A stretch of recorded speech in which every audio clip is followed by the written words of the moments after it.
Следващ при нас идва Николай Михайлов, без да губим нито секунда. Николай е вече готов, той също участва и в двата формата. Видяхме го преди малко в формата при масовото състезание. Готов ли си? Готов си, слагаме начало, старт!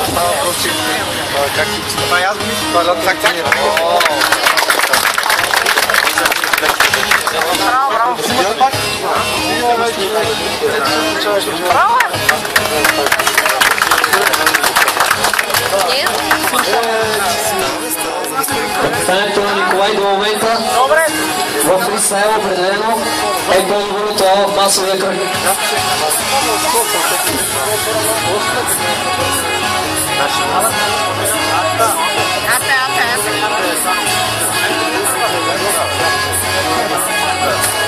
Още минута и 20 секунди преминава към успорите на Николай.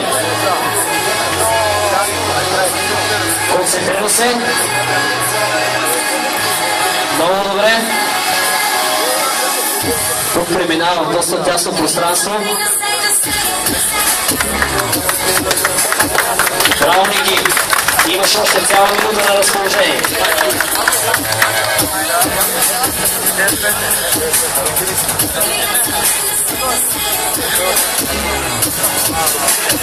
С лекота.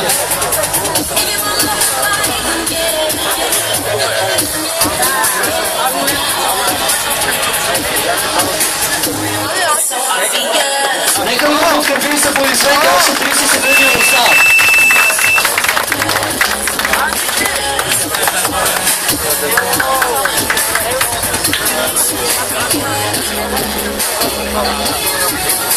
Мен лично много ме радва факта, че не се уморяваме да подкрепяме нашите участници. Аплодисменти за Николай. Последния елемент остават на 10 секунди. Качва се по стълбичката. Въображаема, разбира се. Ето го и финала. Аплодисменти за Николай. А сега при нас идва Ангел Гейчев.